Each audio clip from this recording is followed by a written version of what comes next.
Olá, pessoal.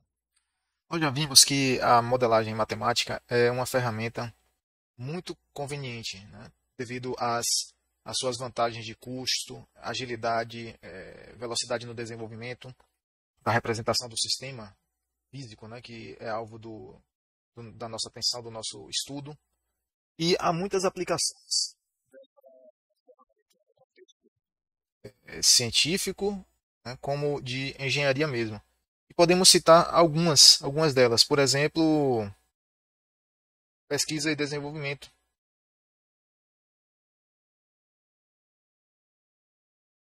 Pesquisa e desenvolvimento.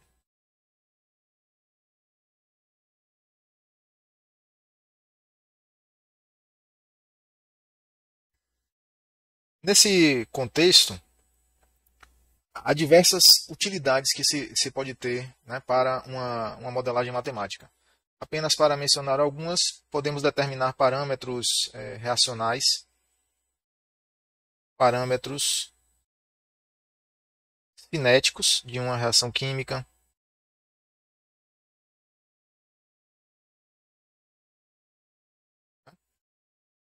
de botar assim, um sistema reacional.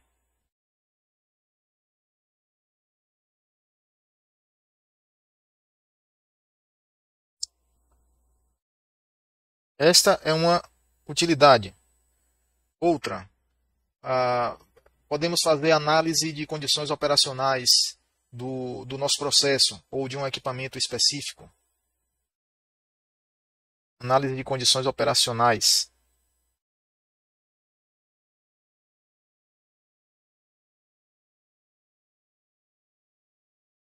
Análise de condições operacionais do processo.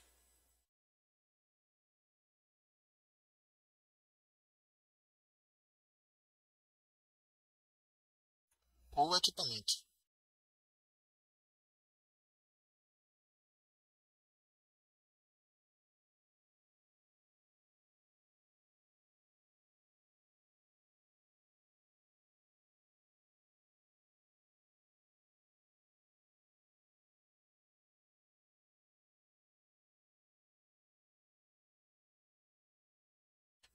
Ok? Essa é uma outra aplicação possível. Podemos também usar, né, no âmbito de pesquisa e desenvolvimento para ampliação de escala.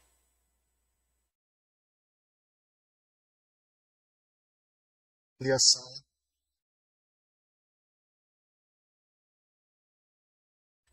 Por quê? Nesse uso, você tem lá, né, o sistema físico, né, modelado em uma escala menor, pode ser, por exemplo, escala de bancada, ou numa escala piloto. Tá?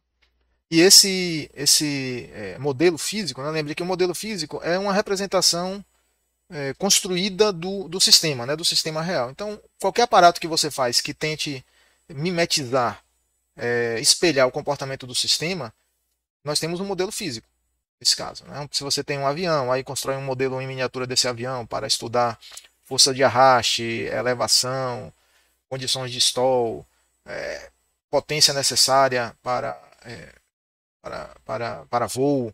Então, essas condições, né, que podem ser testadas através de um modelo miniatura em túnel de vento, por exemplo, são condições testadas usando um modelo físico. No nosso caso, um modelo físico de um reator pode ser um simples Becker, né, que é usado para fazer para medir a cinética de reação na bancada de laboratório. Então, tem várias outras utilidades. Isso no âmbito de P&D. Mas podemos pensar também em projeto. Né? Quando a gente faz um projeto, não necessariamente estamos realizando uma atividade de P&D. Podemos efetuar o dimensionamento, né, de um equipamento ou uma unidade através de métodos conhecidos, né, já bem consolidados e confiáveis. Então, nesse caso, não necessariamente seria uma ação ou uma atividade de pesquisa. E no âmbito de projeto, podemos pensar aí digamos, em análise, seleção de equipamentos, aí se faz a análise de configuração de equipamentos, análise da configuração de equipamentos.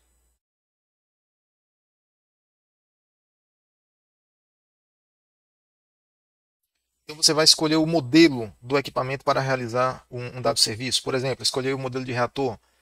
Você pode estar, né, decidindo entre um reator tubular, um reator CSTR, para realizar, né, a produção de um produto.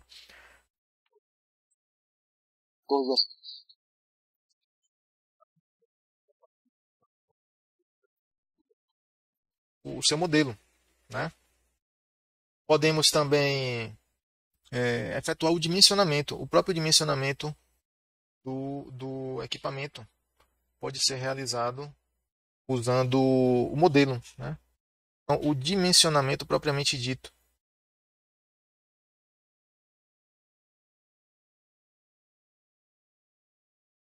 Dimensionamento do equipamento. Dimensionamento é uma outra aplicação. Podemos realizar a integração de processo.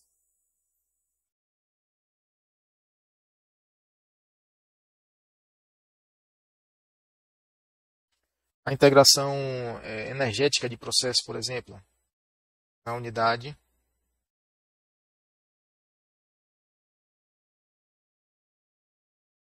Conectando correntes de uma maneira mais eficiente, né, reduzindo o uso, né, o custo de utilidades industriais, por exemplo, como água de resfriamento, vapor. Tá? Outra, outra possibilidade, avaliar processos alternativas de processo, né?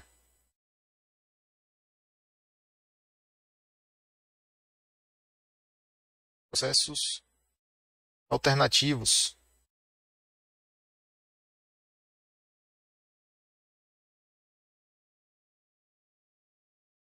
Processos alternativos para se produzir algum produto.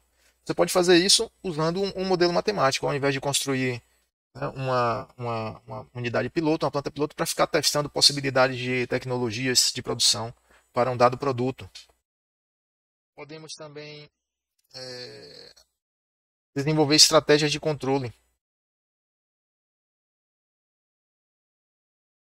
para o processo.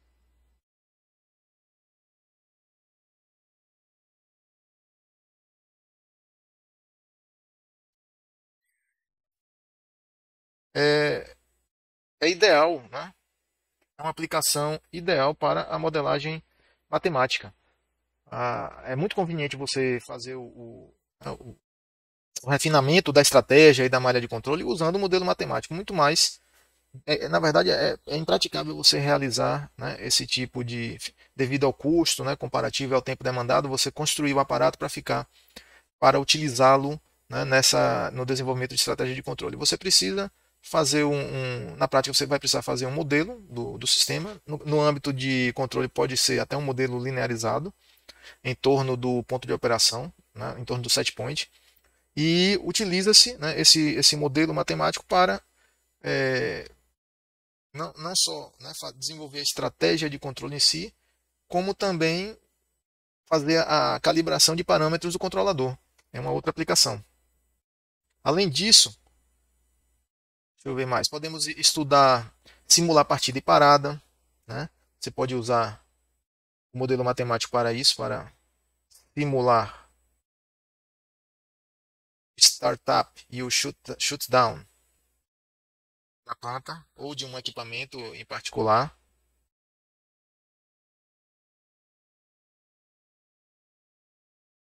Partida e parada da unidade,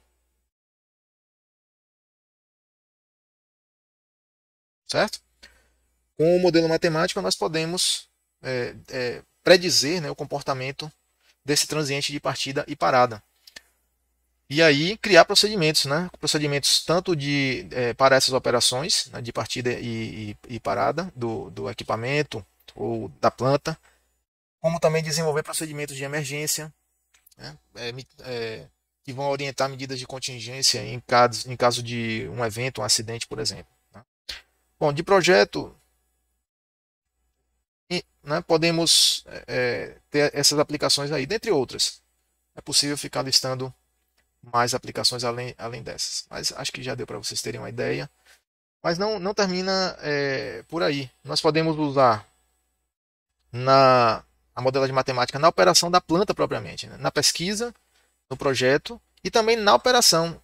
Na operação, nós podemos, vou colocar aqui três.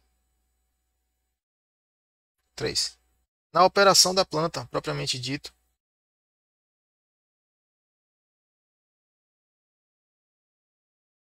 nós também podemos usar modelos matemáticos, né? Porque se nós estamos lá operando o processo, aí de repente acontece um problema. Antes de se adotar ações de correção desse problema, um problema operacional, por exemplo, alguma variável está fora dos parâmetros adequados. Antes de realizar, né, essa correção na planta, nos equipamentos em si, eu posso simular, né, a correção usando o modelo matemático, ações corretivas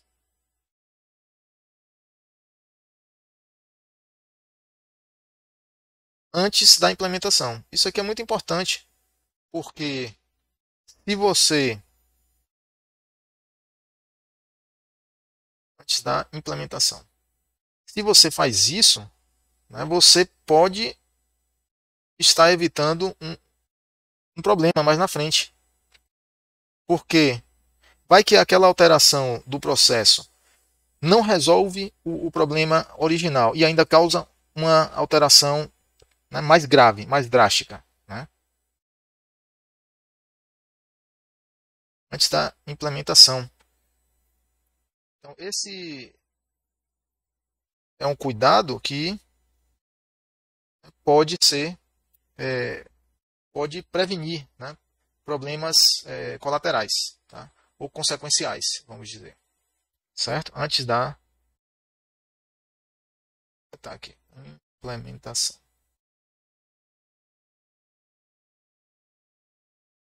Ok? Podemos uma outra aplicação. Pronto, identificação e remoção de gargalos.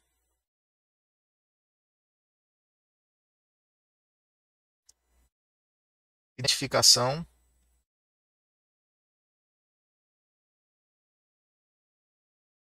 e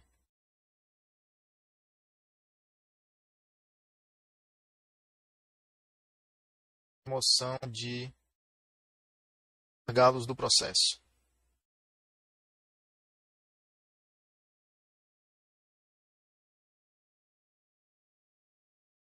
É uma aplicação muito importante, visto que a produção de um determinado produto na unidade pode estar sendo restringida apenas por pontos específicos do processo.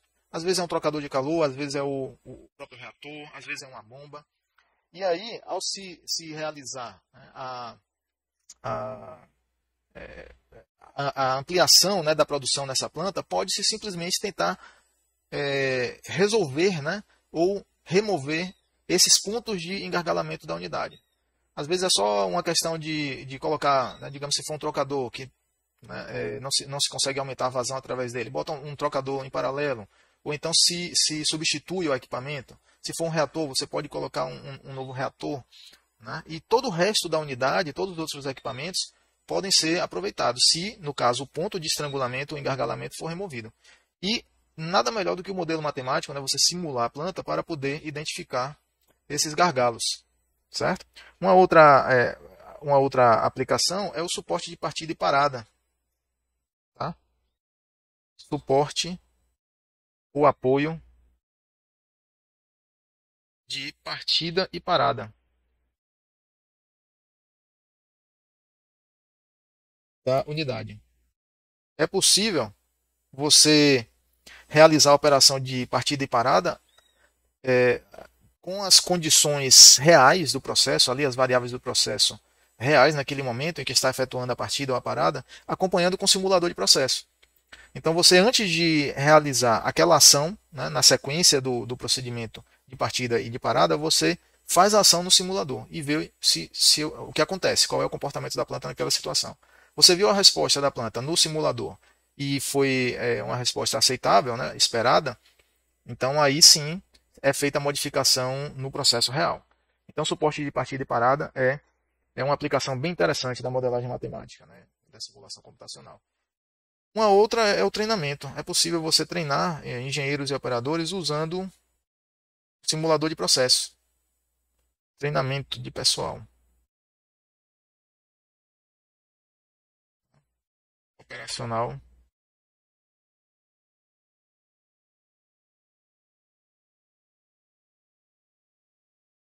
de pessoal. Uma outra aplicação bastante importante, porque o seu uso, né, vai possibilitar uma familiarização dos engenheiros e dos operadores novos naquele processo, familiarização com o comportamento da unidade, sem que ele tenha que ver aqueles eventos acontecendo de fato na unidade para poder acumular aquela experiência. Tempo de resposta de equipamentos, quando se muda a temperatura, quando se abre uma válvula, você pode angariar essa experiência, né, essa percepção, vendo a planta operar em si ou fazendo um treinamento, né, num simulador de processo. É muito parecido, pessoal, essa aplicação com um piloto de avião, por exemplo. Antes de pegar num avião propriamente dito, ele passa horas e horas no simulador de voo, certo? Atualmente, né, o treinamento começa até em simuladores mais simples, muito parecidos com videogame. E depois desse treinamento mais simples é que o piloto vai para um simulador de voo mesmo, né, aqueles que tem uma cabine grande e tal, né, com elevadores hidráulicos que simulam o movimento em voo. E aí depois disso é que, depois de muitas horas nesse treinamento, é que o piloto pega no avião. Tá? É bem similar essa aplicação do treinamento operacional. Vamos falar um pouco mais sobre o sistema, né, os sistemas e o modelo que o representa. Tá? Bem, no contexto, para começar, né, cabe dizer que no contexto da engenharia, os sistemas, engenharia e ciência, né, ciência no contexto científico e da engenharia também, os sistemas que realmente são estudados, que interessam, são sistemas que respondem a alguma coisa. Certo? São sistemas que têm uma resposta. De sistema entrada-saída. Então nós temos um sistema de entrada e saída. Vou colocar aqui.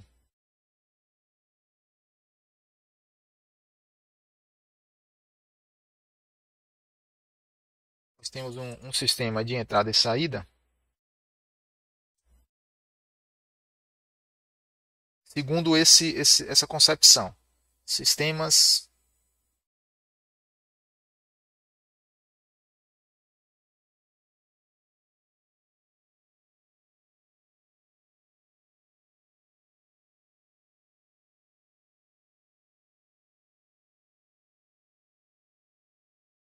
de entrada e saída.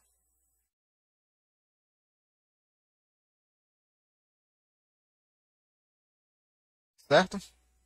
Então, no caso de um sistema de entrada e saída, nós temos, podemos representar o nosso sistema, né, como um bloco, aonde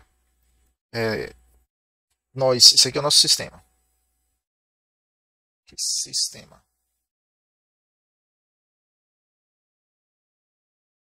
Okay? E aí nós estimulamos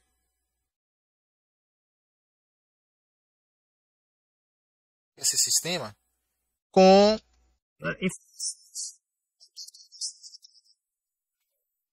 essa informação ou perturbação de entrada vai ser, né, vai causar modificações internas no sistema e aí o sistema irá responder.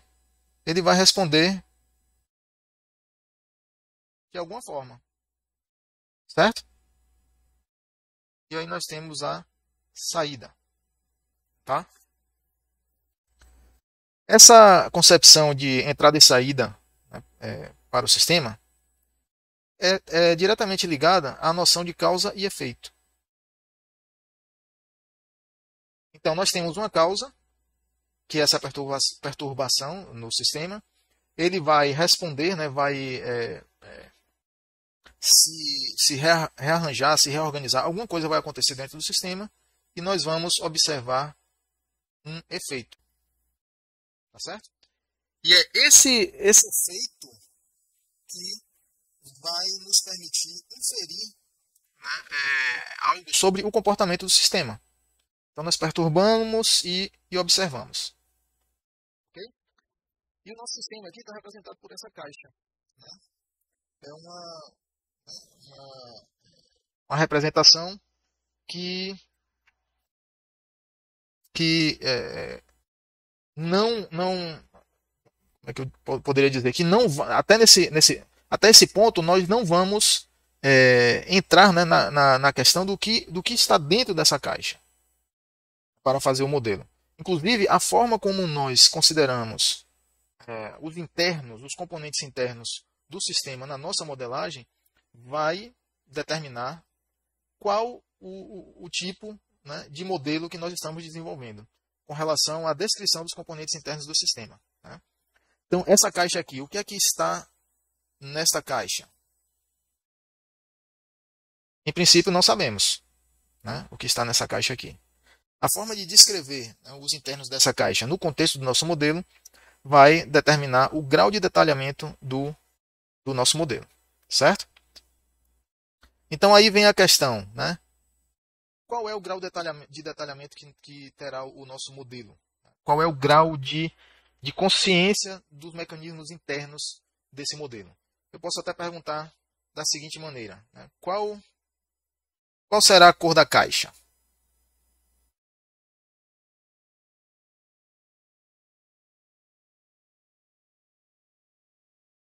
A cor da caixa.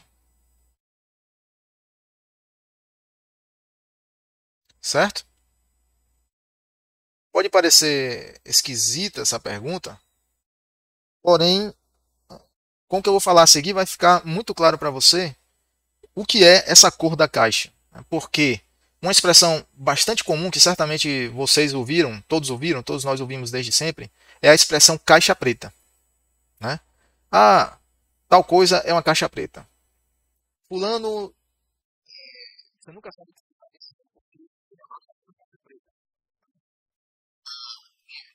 no intuito de não permitir a leitura, né, ou a predição daquele comportamento. Então, a caixa preta no sentido de que você não vê os internos, ela está pintada da cor preta, né? Não é uma caixa transparente. Tá? Então, o nosso modelo, quando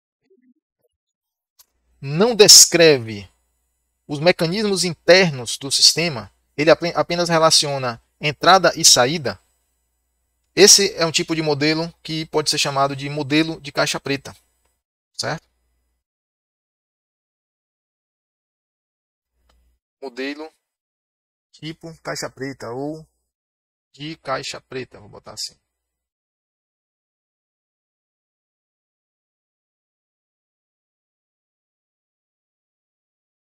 Certo? Esse tipo de modelo não descreve as partes ou componentes internos do sistema.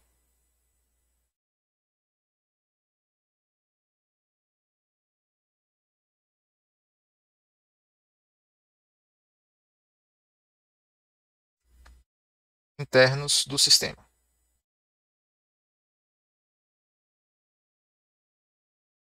Ok? Então, nesse tipo de modelo, nós fazemos uma relação, né? Criamos uma relação matemática entre a entrada e a saída, e essa relação matemática pode ser um simples ajuste, né? Um curve fit, pode ser um ajuste de um polinômio, um ajuste de uma função matemática, pode ser, né, algo mais sofisticado como uma rede neural, por exemplo, pode ser uma superfície de resposta. Então, esse tipo de modelo ele vai permitir, né, relacionar entrada e saída. Né? Digamos que você vai ter que ter os valores, né, de entrada e saída, claro. Então, pode-se, por exemplo, fazer um experimento e construir uma tabela, por exemplo. Então, nós temos aqui uma tabela de temperatura inicial e tempo. Temperatura inicial e, digamos, tempo de resfriamento. Aí você mede, você constrói essa tabela. Você vai ter lá temperatura 1, temperatura 2, tempo 1, tempo 2. E aí com essa tabela você ajusta, né? Com esses dados experimentais, você ajusta desenvolve, né? Ajusta o modelo de caixa preta. É um mero ajuste. Tá? A física que faz o sistema, que governa, né, os mecanismos internos do sistema, não é descrita pelo modelo. Ok? No outro extremo, nós temos um modelo que é de caixa branca. Né? O jargão, a nomenclatura é modelo de caixa branca mesmo. Tá? Então nós temos um modelo de caixa branca.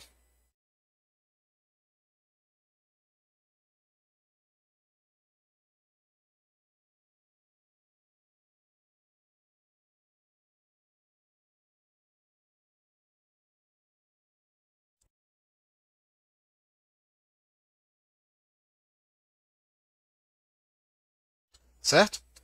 No caso do modelo de caixa branca, as informações sobre os mecanismos internos, né, do, do sistema, todas as informações são conhecidas. Então, todas as características, as propriedades físicas, os parâmetros geométricos e a forma como essas informações influenciam na resposta estão todas representadas pelo equacionamento, pelo modelo matemático, né?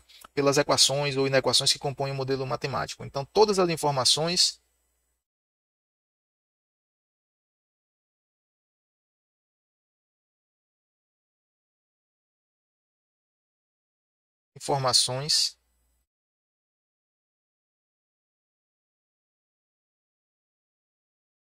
relevantes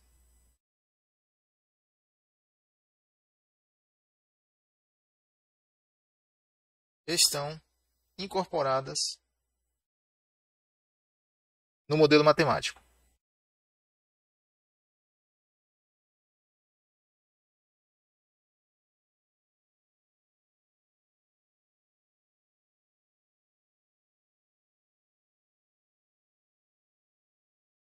Ok? Matemático. Dito isso, o que ocorre na realidade é que o, o mundo real, né, geralmente, ele não pode ser descrito, né, com todo matematicamente, tá? Não pode ser descrito devido à complexidade necessária, né, à complexidade envolvida. Ele não pode ser descrito em todo o seu detalhamento, em toda a plenitude de seus detalhes, por um modelo caixa branca. Seria um modelo extremamente complexo, impossível de ser resolvido. Então, os modelos do mundo real, vamos dizer que nós realmente utilizamos na prática, em geral são modelos intermediários entre uma caixa preta e uma caixa branca. Tá? Podemos chamar de modelos de caixa cinza, certo? Então, o modelo de caixa cinza é algo no meio termo, tá? Modelo de caixa cinza. A caixa cinza é no sentido de que o modelo matemático ele contempla, ele faz algum detalhamento dos mecanismos internos. Então, são descritos mecanismos internos.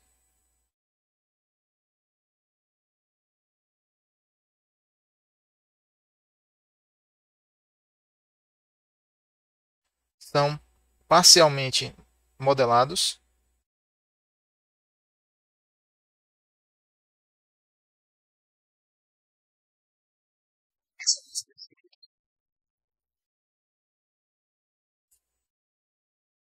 Mas o modelo matemático ainda vai requerer informações externas, por exemplo, dados experimentais.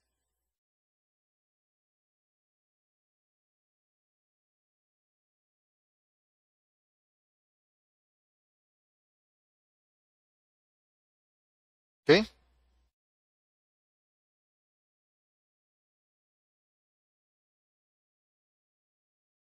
Então são necessários alguns dados experimentais.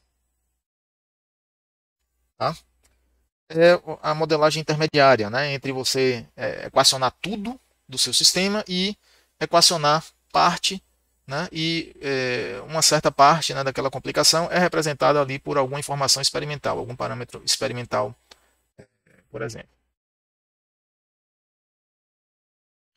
Na mesma linha das definições da cor da caixa, né, vamos dizer, do modelo, um modelo de caixa preta, que não descreve os internos do sistema, né, a física que faz aquele sistema se comportar daquela maneira.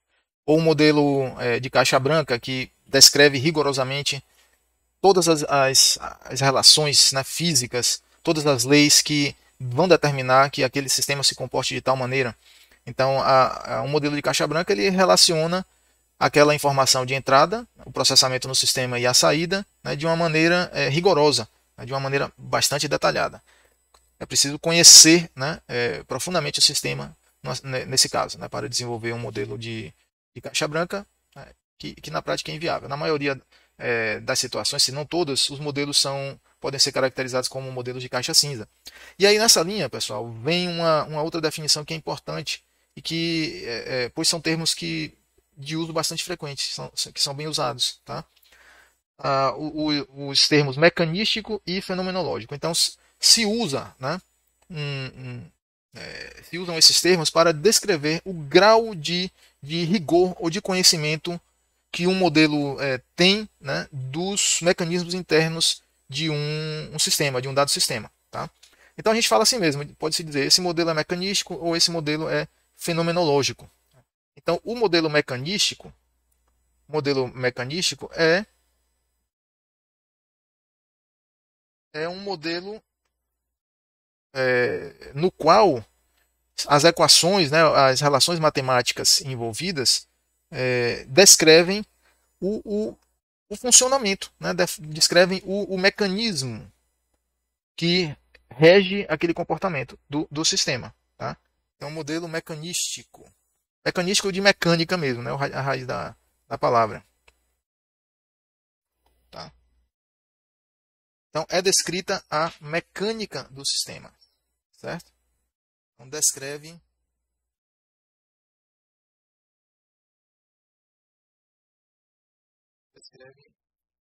a mecânica ou os mecanismos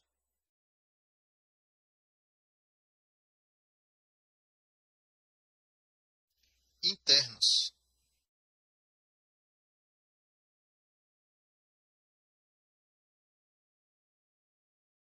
do sistema.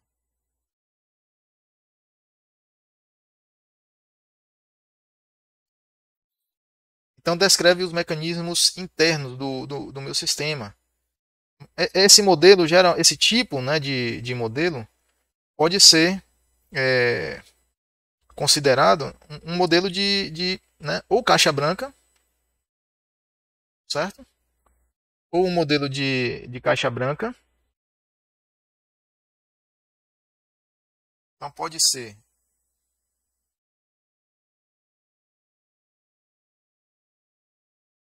tipo caixa branca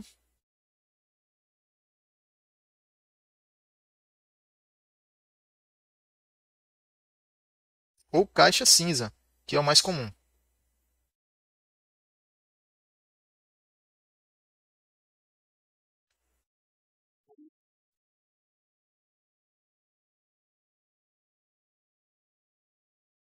Caixa cinza, que é de longe a situação mais comum, tá? Então, o modelo aí caixa cinza é a situação mais comum.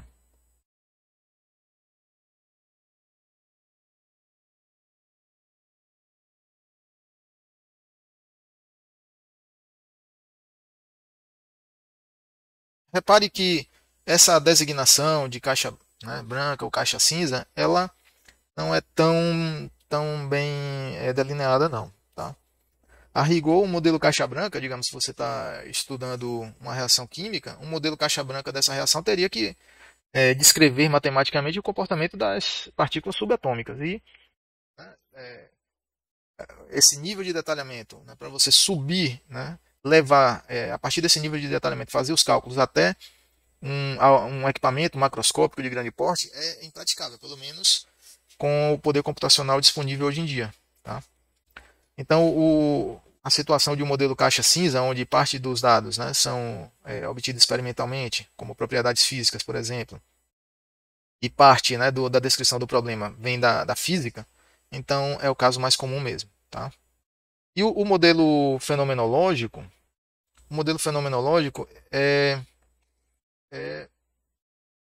ele não faz a descrição no equacionamento, não faz a descrição rigorosa do sistema físico, né, dos internos.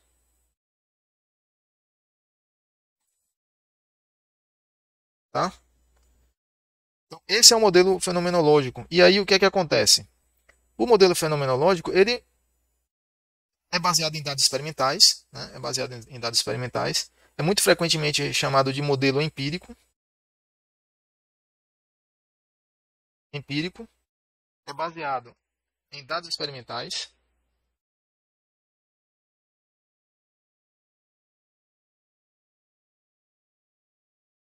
Em dados, né? Faz o ajuste, né, de dados. E pode ser chamado também de caixa preta. É um modelo de caixa preta. Tá? Essas definições, pessoal, às vezes se faz muita confusão e você encontra, né, profissionais realmente chamando de fenomenológico um modelo que tem equacionamento, que tem um equacionamento rigoroso, né, que tem, não é um mero ajuste de curva, não é um mero ajuste de superfície de resposta, não é uma rede neural, tem equações diferenciais e aí as pessoas muitas vezes chamam de fenomenológico naquela ideia de que o modelo está descrevendo o fenômeno, tá? Descrevendo o fenômeno, mas no jargão de modelagem e simulação, não é. O fenomenológico é aquele que se observa o fenômeno e se extrai dados experimentais, certo? Toda a literatura de modelagem e simulação, né, referências relevantes, né, por exemplo, como essas que estão aí na nossa bibliografia do curso, fazem a definição de maneira adequada. Mas você até encontra alguns livros que fazem confusão, né, que os autores fizeram confusão. Mas aqui estão algumas fontes, né, para vocês verificarem. Tá? Você vê artigos, muitos artigos usam a denominação correta, né, do que é um modelo mecanístico e do que é um modelo fenomenológico. Tá? Quando você vai ler, né, o trabalho, o autor ele realmente usou da maneira correta as definições. Aqui um outro caso, ó. Um outro caso aqui. Nós temos aqui esse trabalho aqui, faz um apanhado, uma revisão de modelos fenomenológicos. Caso aqui para o comportamento de policarbonato. Esse artigo aqui que foi escrito, não lembro, mas o link está aqui. Tá? É um blog científico. O autor ele faz um arrazoado sobre a importância dos modelos mecanísticos, porque eles permitem entender realmente o que está acontecendo, entender o processo, entender o sistema, tá? Entender realmente o fenômeno que está no sistema. A gente entende o fenômeno conhecendo o mecanismo que está, né, governando aquele fenômeno. Nessa linha que se usam esses termos. Aqui um outro exemplo. Na própria Wikipedia já colocaram lá uma definição adequada, né, uma definição correta do que é um modelo fenomenológico. Então, em várias fontes você pode verificar, checar, né, qual é a definição correta do que é um modelo mecanístico e modelo fenomenológico. O modelo fenomenológico é um modelo empírico. O modelo mecanístico descreve matematicamente a física do sistema. Ok? Tá? O modelo de caixa cinza, tá? Ele, algumas vezes, ele pode ser chamado também de semi-empírico, né? Ele pode ser chamado de semi-empírico. O modelo caixa cinza também pode ser denominado de semi-empírico.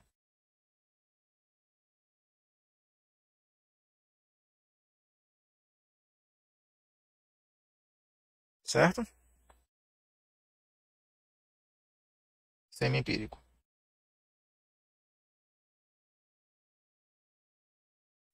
Então, o nosso modelo matemático será composto de relações matemáticas, equações, inequações, e essas equações geralmente serão literais, ou seja, haverá nessas relações matemáticas um monte de letrinhas, né? Várias letrinhas. Alguns números certamente vão estar presentes, mas principalmente letras, muitas letras. Tá?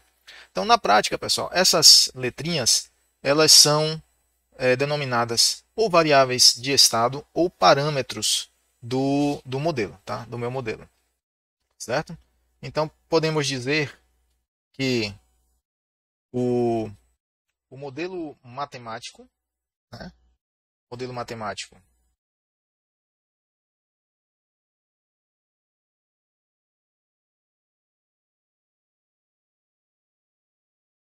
que será composto por relações matemáticas,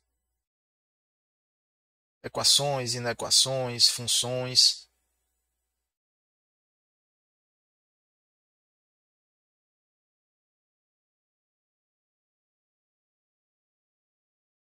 certo? Então, relações matemáticas que poderão ser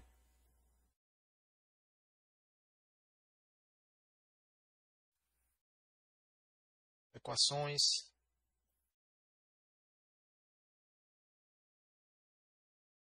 inequações,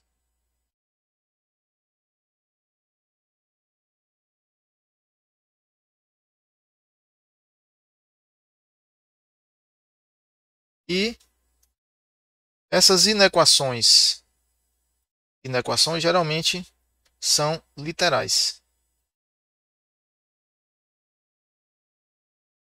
Símbolos, certo? Esses símbolos poderão ser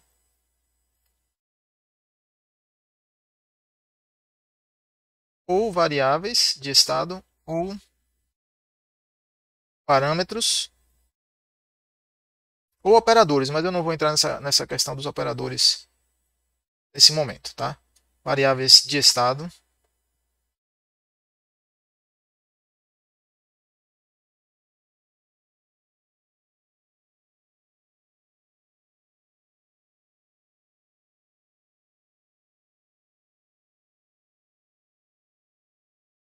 ou parâmetros, certo? Então o sistema terá variáveis de estado ou parâmetros. E o que são essas variáveis de estado?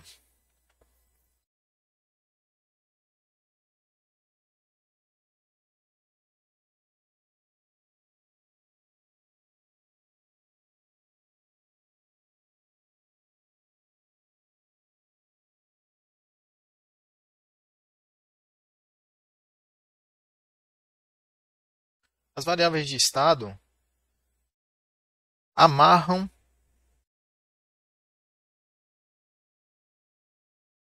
no sentido de definir, né? Amarram, vou botar aqui, definem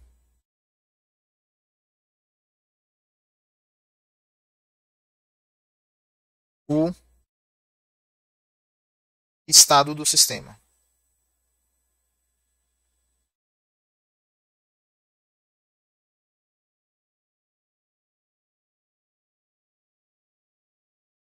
Certo? O estado do sistema você pode entender como sendo uma dada configuração do sistema, né? Um dado instantâneo do sistema.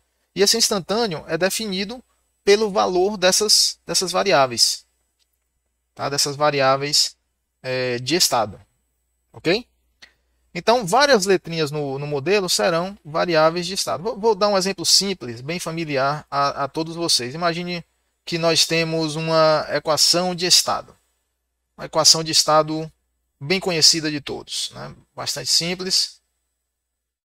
A primeira, PV igual a nRT.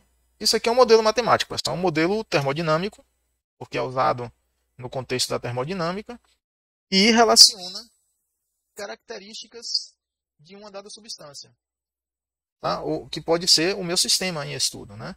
Relaciona a pressão, o volume dessa substância, a quantidade de matéria, né, dessa substância, então, a pressão, o volume, a quantidade está aqui em número de mols. Existe uma outra letrinha aqui, que é esse R. Ele não é variável de estado, então ele vai ser parâmetro, que é o que eu vou falar agora, tá? E tem aqui a temperatura. Então essas variáveis aqui, ó, estão relacionadas por esse modelo. Aqui nós temos o modelo.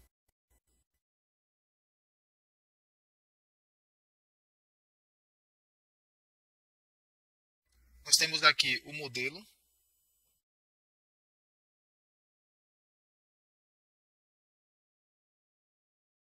Certo? Temos aqui o modelo. E esse modelo ele é constituído pela relação matemática propriamente dita, tá? Que amarra as variáveis de estado e no caso aqui o R é um parâmetro.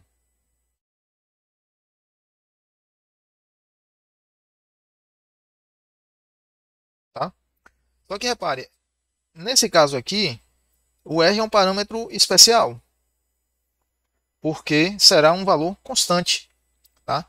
Mas não se enquadra na definição de variável de estado. Tá? As variáveis de estado aqui são PV, N e T. Por quê? Porque considere que a lei dos gases ideais é uma relação matemática que pode ser escrita se fosse uma função, tá? T e N igual a zero. Eu posso escrever essa relação nesse formato aqui, ó, é o formato padrão. Tá? Então, essas variáveis são variáveis que vão permitir calcular o valor dessa função. O parâmetro, assim, e para cada conjunto, né, para cada conjunto aí de 4 elementos dessas variáveis, né, para cada conjunto de 4 valores dessas variáveis, nós temos um estado do sistema. Um estado do sistema que, aplicado no modelo, nesse caso aqui, que é a própria equação do gás ideal, retornará o resultado zero. Ou seja, é um conjunto de valores que resolve o modelo. Certo? Agora, repare que o valor de R ele também é necessário para fazer o cálculo das variáveis de estado, uma vez que eu isole qualquer variável dessas aqui, pode ser isolada e colocada, né, na forma, de maneira que a equação ela permita calcular o valor dessa variável como variável dependente. Por exemplo, vou dar um exemplo aqui. Eu posso pegar e calcular a pressão desde que eu conheça a temperatura e o número de mols, nesse formato aqui. Certo? Então, nesse formato aqui, o meu modelo permite calcular a pressão do sistema. Ok? Nesse formato aqui. Eu poderia calcular a temperatura desde que eu conheça as outras variáveis de estado. Então, essa é a ideia. Se eu definir um valor para cada variável de estado, eu amarro um certo estado, uma certa configuração do sistema. Eu defino uma configuração do sistema. E todo o resto, né, todas as outras letrinhas, todos os outros símbolos, que não são operadores, claro, que são necessários ao cálculo de uma variável de estado, escrita como variável dependente, são parâmetros. Então repare que no caso aqui, o R, tá? Eu estou querendo calcular aqui a pressão, tá vendo? N, T e V são variáveis de estado. O R é necessário para calcular a pressão, mas ele não é uma variável de estado. Ele é um parâmetro, ok? Então esse é um exemplo simples, mas que ilustra bem a questão. E tem uma outra possibilidade, tem outra situação interessante aqui, que é a seguinte: eu posso, por exemplo, escrever a lei dos gases ideais de uma maneira diferente. Se eu, digamos, pegar aqui o número de mols e descer aqui para o denominador, tá? Aí nós teremos o volume molar, né? O volume específico. Eu vou simbolizar com uma barra, tá? V, propriedade extensiva dividido por N, será o volume molar. E aí, ó, nesse formato aqui,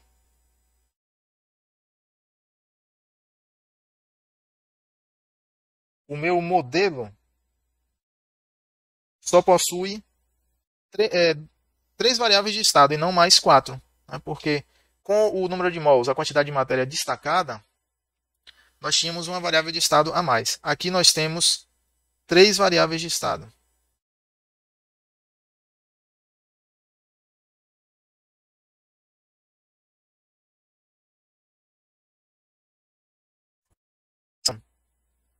Justamente P, V molar e temperatura.